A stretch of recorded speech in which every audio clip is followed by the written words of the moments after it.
don't find a man like me no more. I'm sick of wondering where you are.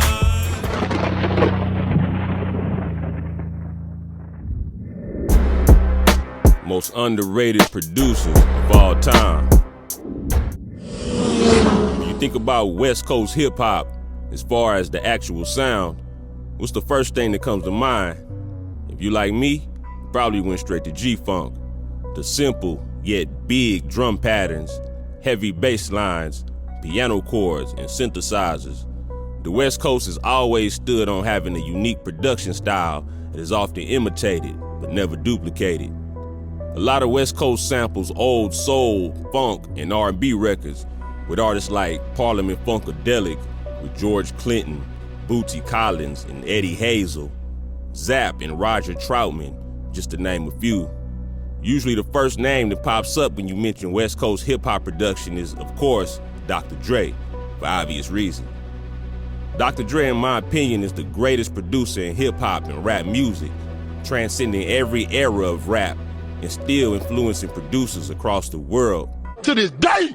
With that being said, there's a handful of producers who have had the privilege of learning from Dre through firsthand experience. Almost always, these producers go on to be greats, finding their own production style and leveraging that experience and skill to work with other artists.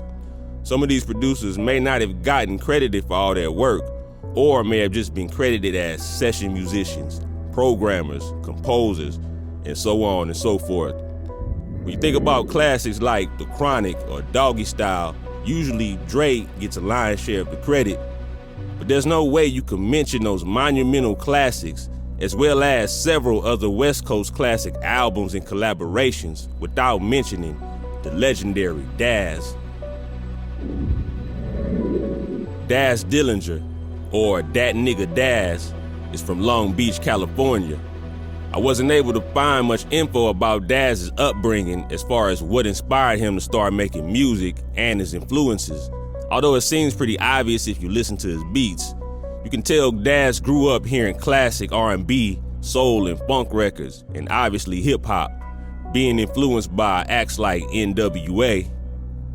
It seems that Daz's first production experience was at Death Row Records, having the privilege to learn from Dr. Dre as a teenager.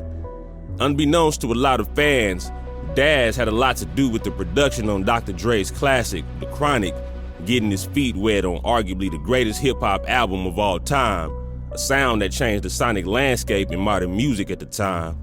Even as a kid in the early 90s, I'll never forget witnessing so many people in their cars blasting The Chronic, and Daz was a big part of that.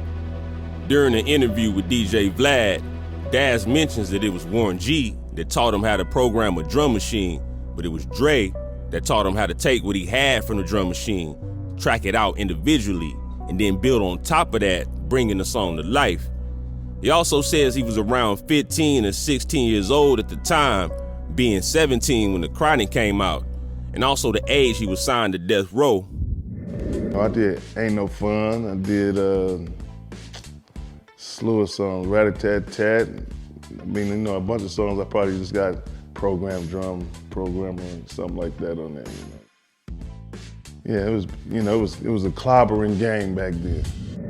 It was apparent that Daz had soaked up the game and was ready to flourish into his own when it came time to work on the Snoop Dogg classic debut, Doggy Style. It was on this album that Daz would really come into his own, taking a more prominent role in the production process. He may not have always gotten the credit as far as the production, but any real fan can clearly hear Daz's style more up front in a large part of the project, although I'm sure Dre was doing the mixing. According to Daz, Doggy Style was more of a collaboration between everyone, with him doing more full productions as opposed to The Chronic where Dre was in the driver's seat. It was more newer, it was more energetic and faster beats, and it had Snoop on it instead of Dr. Dre. And we wrote everything that was on Dr. Dre album. Right.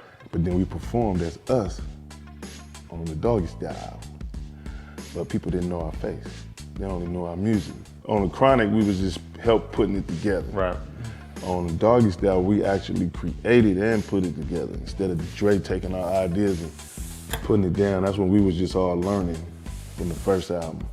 Then in Doggy Style, the Murder Was the Case, that's when I started producing everything. It was also the first time we heard Daz and Corrupt perform together as the Dog Pound, where on the Chronic, they were both listed as solo artists.